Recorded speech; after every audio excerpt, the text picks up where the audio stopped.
diz assim, o capítulo, ou melhor, o Salmo 51, que vai até o versículo de número 7. Tem misericórdia de mim, ó Deus, segundo a tua benignidade. Apaga as minhas transgressões segundo a multidão das tuas misericórdias. Lava-me completamente da minha iniquidade e purifica do meu pecado. Porque conheço as minhas transgressões e o meu pecado está sempre diante de mim. Contra ti somente pequei. Fiz o que a teus olhos é mal, para que sejas justificado quando falares e puro quando julgares. Eis que em iniquidade fui formado, e em pecado me concebeu minha mãe. Eis que amas a verdade no íntimo, e no oculto me fazes conhecer a sabedoria. Purifica-me com ensopo, e ficarei puro. Lava-me, e ficarei mais alvo do que a neve. Agora, um pouco mais na frente, o Salmo 66, versículo 16 ao 20. Vinde e ouvi todos os que temeis a Deus, e eu contarei o que Ele tem feito à minha alma. A Ele clamei com a minha boca, e Ele foi exaltado pela minha língua. Se eu atender à iniquidade no meu coração, o Senhor não me ouvirá. Mas na verdade Deus me ouviu, atendeu a voz da minha oração. Bendito seja Deus, que não rejeitou a minha oração, nem desviou de mim a sua misericórdia. Curvai as nossas cabeças e oremos. Altíssimo Deus, Pai amado, Deus da glória, Deus de poder, em o nome de Jesus, teu Filho, nos colocamos na tua santíssima presença nesta noite, com o objetivo, Senhor, de ministrar a tua palavra e receber de ti, Senhor, a tua palavra juntamente com o rebanho teu, com o teu povo, com a tua igreja. Fala aos nossos corações conforme o querer do teu Santo Espírito, em nome do Senhor Jesus. Amém.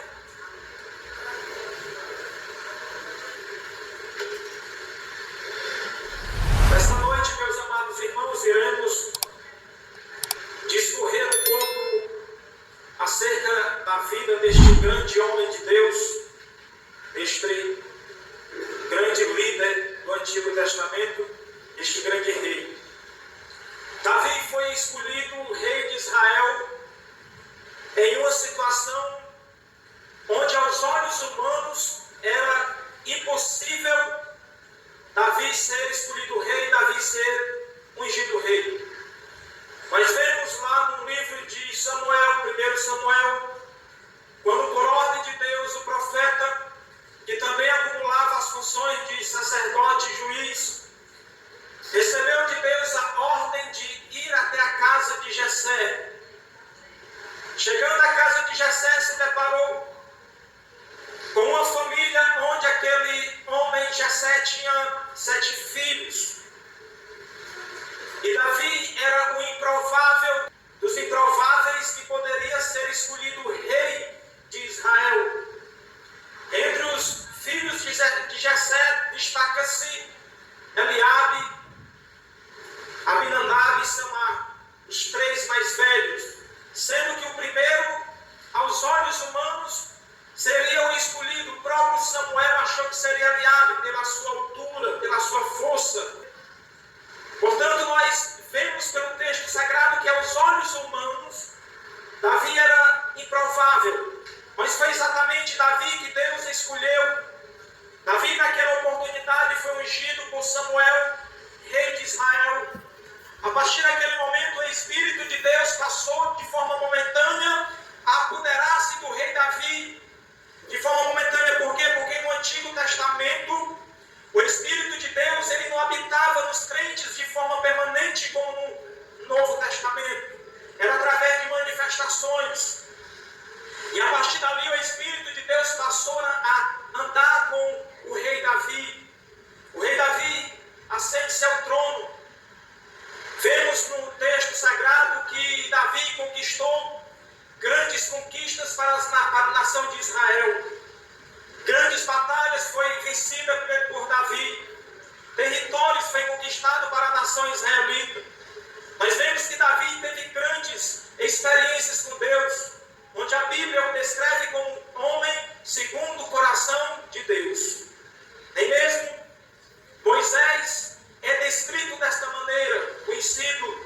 como o maior líder do Antigo Testamento, Moisés, a gente não vê este título atribuído a ele, essa descrição atribuída a ele, homem segundo o coração de Deus.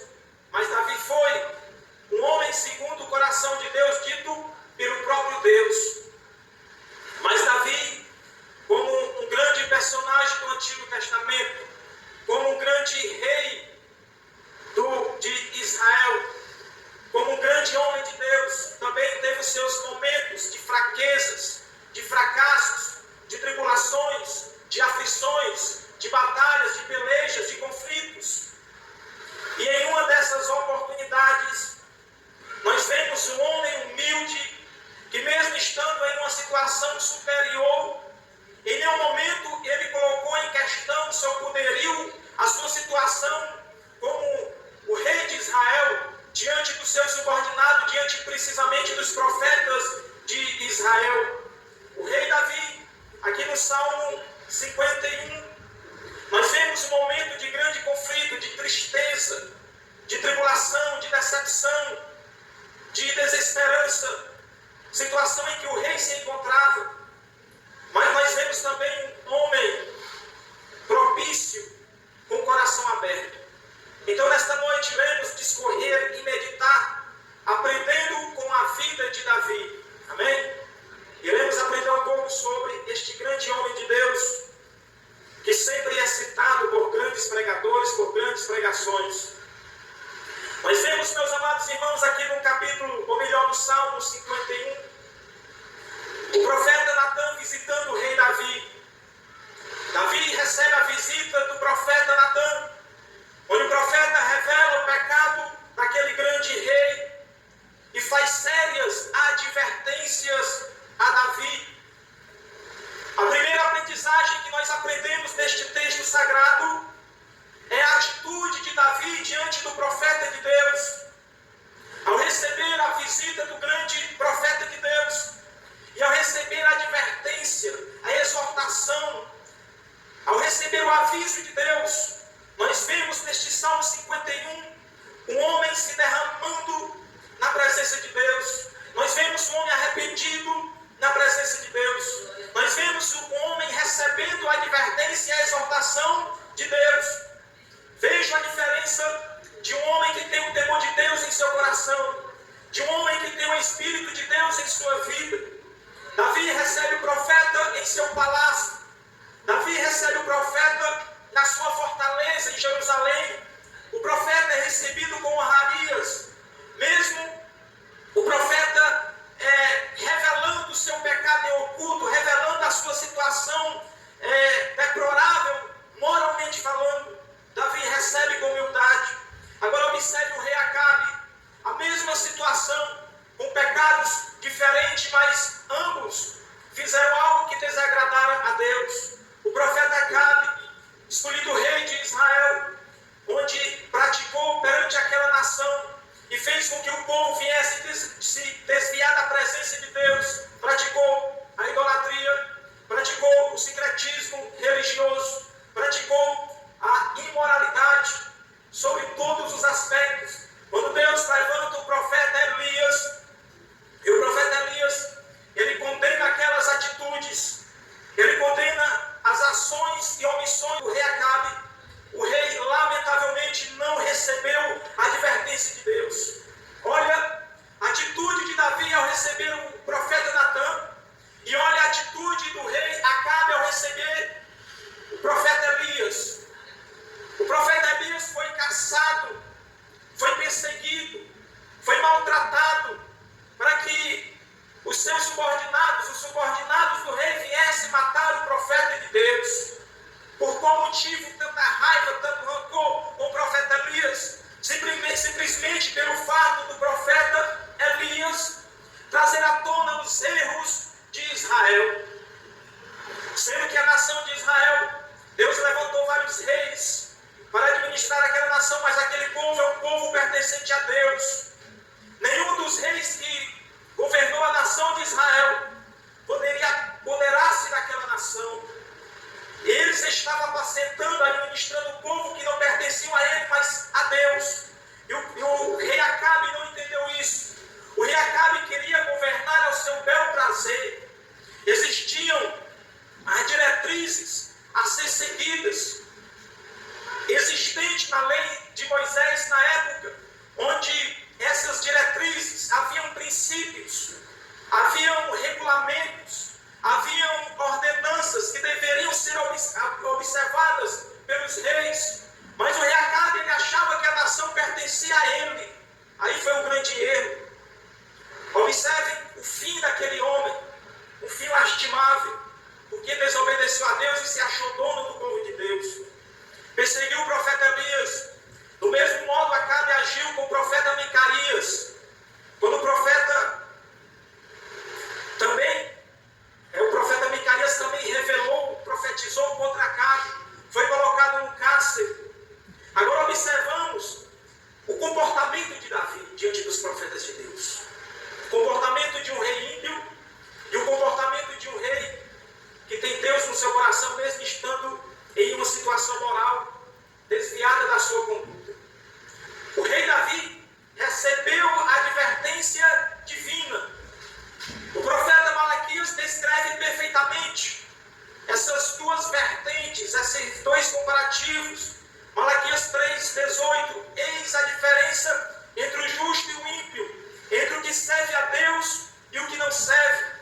Vejam aí a grande diferença no comportamento de Davi, na atitude de Davi, e o comportamento e a atitude do rei Acabe, diante de dois profetas que vieram exortar aos respectivos reis acerca das suas práticas pecaminosas.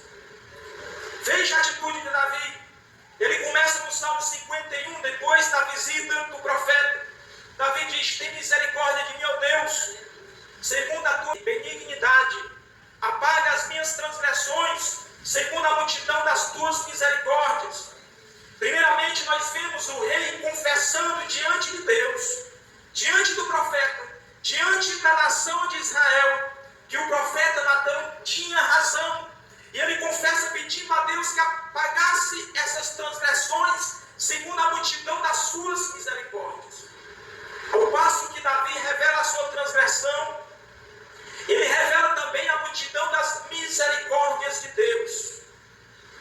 As misericórdias de Deus são algo incompreensível, incalculável, que vai além da nossa compreensão. As misericórdias de Deus são eternas.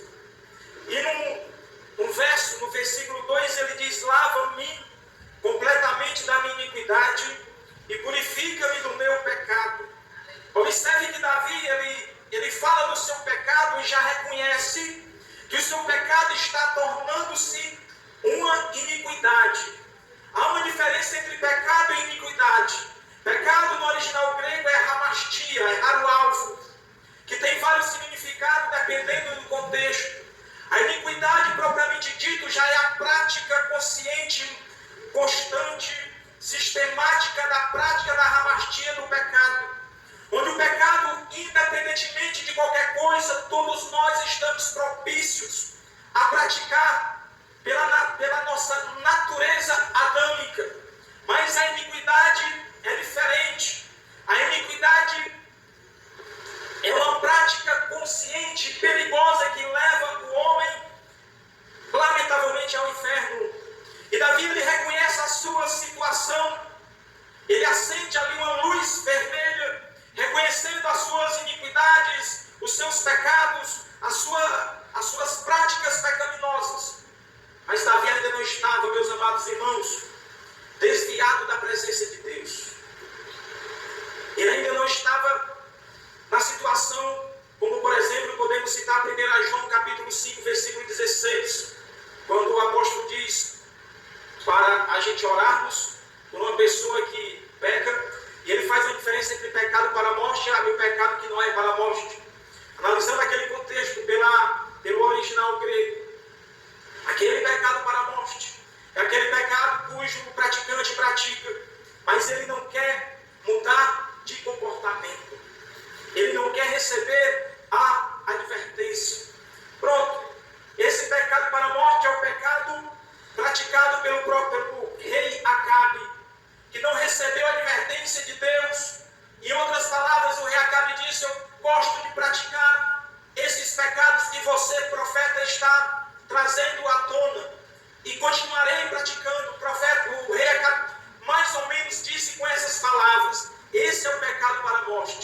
Qual é o pecado que não é para a morte? O pecado de Davi. Davi recebeu a advertência de Deus. Olha o que disse Davi. Versículo 10 e 12. Vejamos junto o que Davi diz. Cria em mim, ó Deus, um coração puro e renova em mim um espírito reto.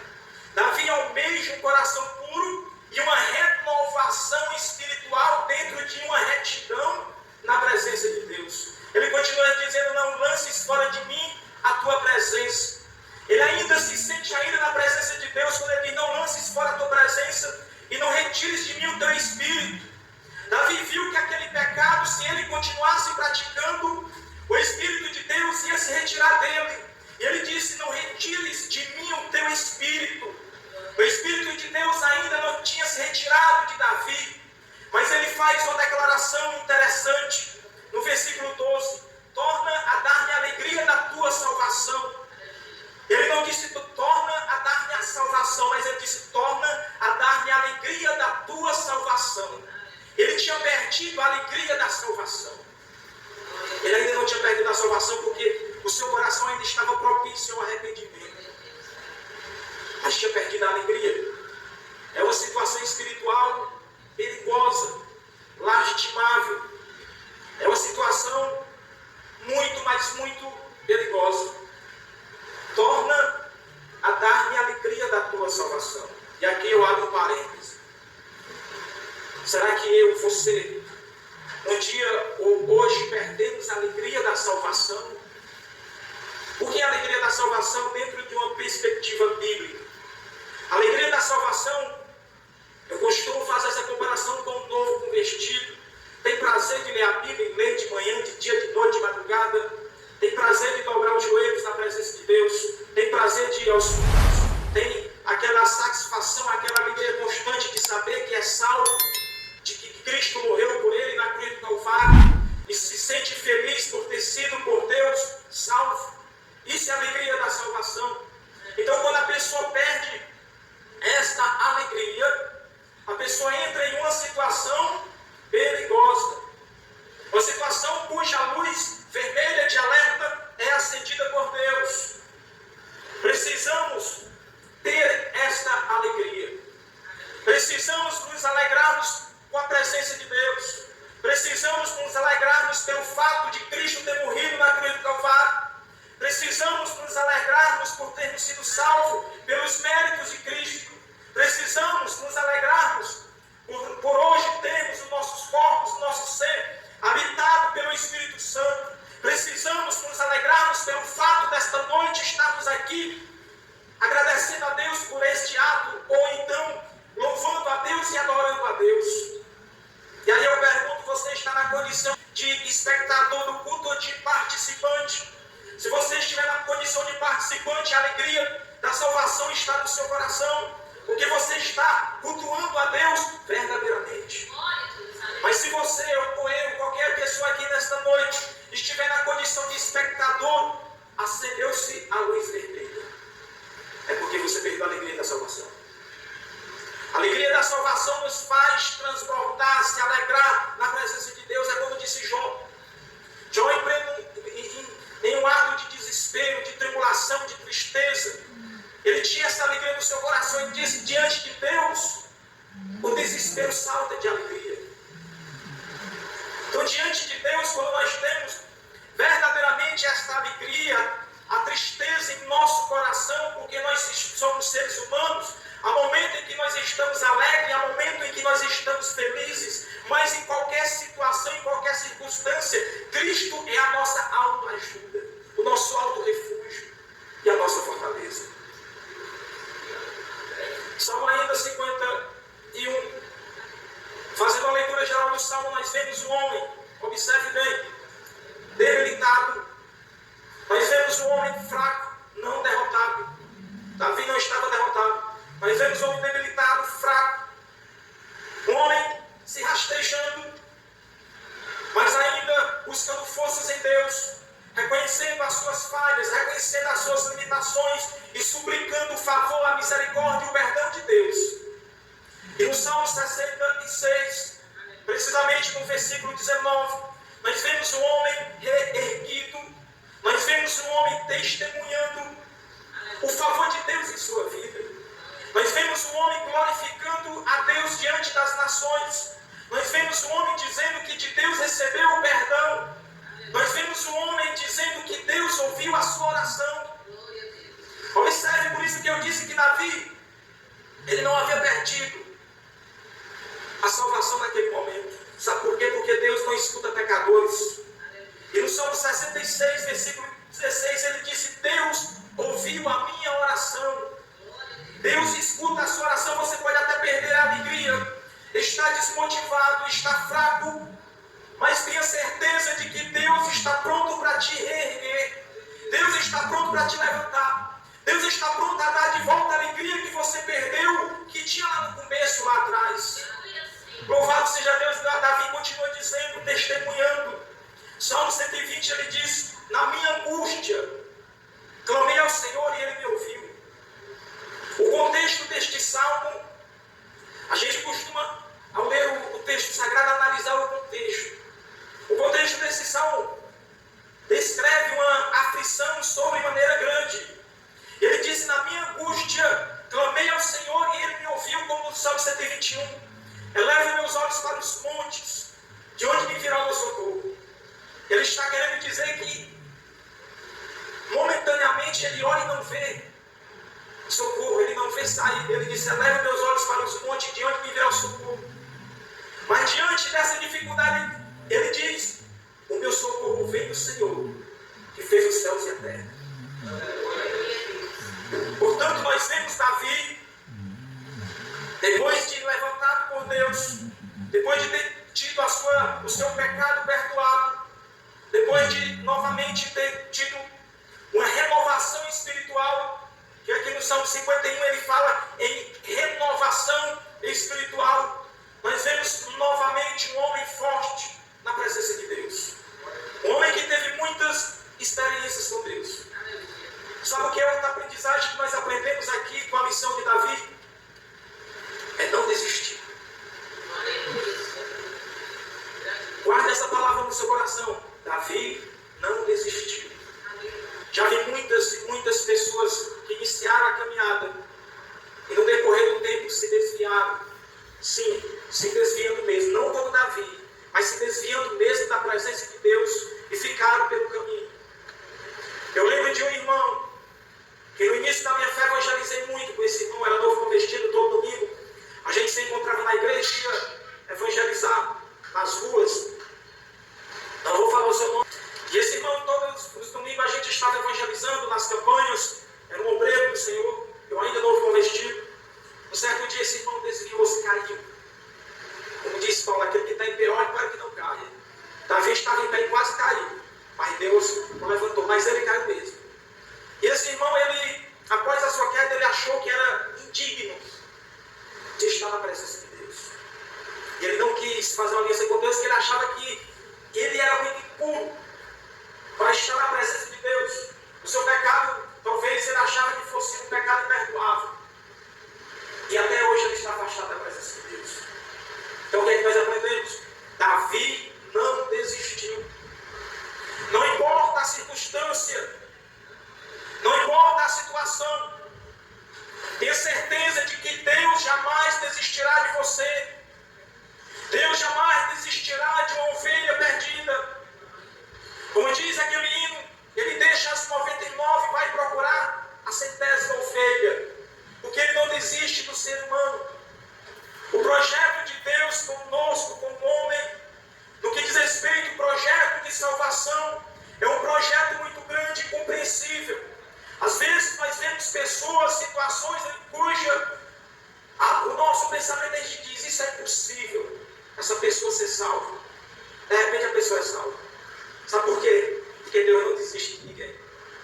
Deus, ele não desiste de ninguém. E nós aprendemos aqui com Davi que jamais podemos desistir, porque Deus não desistiu de nós. Às vezes a pessoa pode encontrar-se até numa situação difícil. Podemos ilustrar uma situação como Pedro.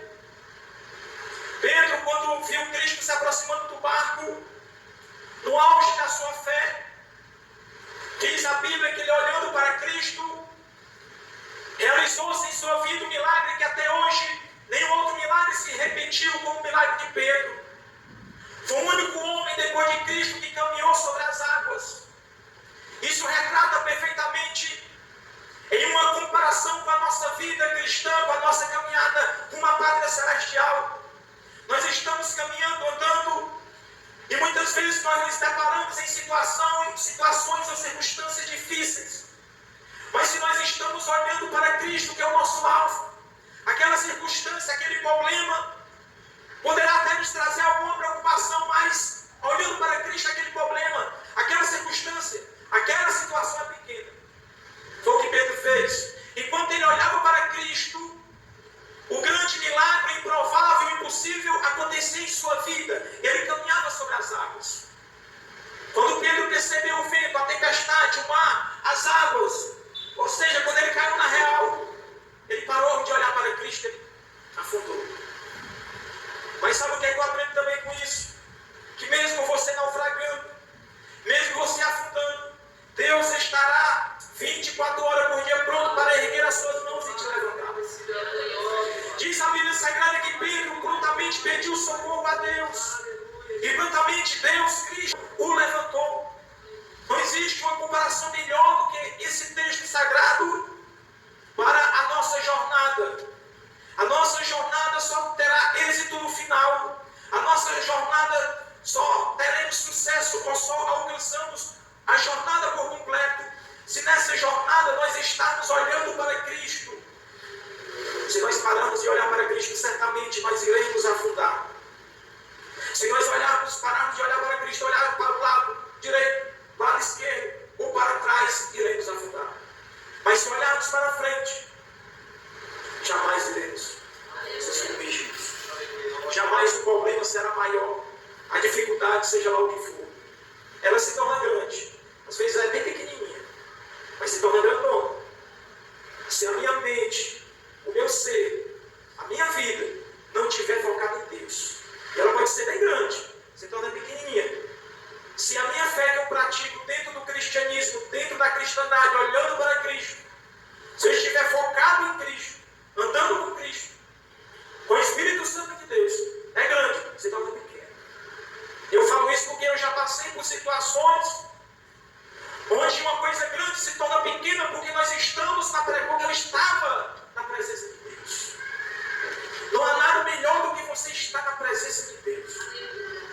Quando nós estamos lá no ápice da nossa fé, a presença de Deus é tão gostosa que nem uma riqueza, nem o maior ouro, nem a maior fortuna que este mundo possa ter ou existir é capaz de suprir a alegria que nós sentimos quando estamos na presença de Deus. Meus amados, a presença de Deus é muito deliciosa. A presença de Deus é muito gostosa. A presença de Deus é imensurável. E aí, para encerrar, eu faço uma pergunta: há quanto tempo faz que você sentiu essa presença? Mas não é a presença da boca para fora, não. É aquela presença de que quando você está ou na igreja ou na sua casa orando, você sente a presença dele e se arrepia. Quanto tempo faz? Quanto tempo faz que você não fala em línguas estranhas ao orar? Quanto tempo faz que ao ler o texto sagrado da Bíblia, as lágrimas escorrem do seu rosto? Façamos uma reflexão nesta noite, olhando para o testemunho de Davi, e voltemos às primeiras práticas, as práticas do primeiro amor. Eu convido a igreja para ficar de pé para fazermos oração. E nesta oração vamos orar para que Deus ele venha, assim como fez com Davi, renovar a nossa vida espiritual. A renovação espiritual significa a presença real, verdadeira do Espírito Santo de Deus. A renovação espiritual significa nós sentirmos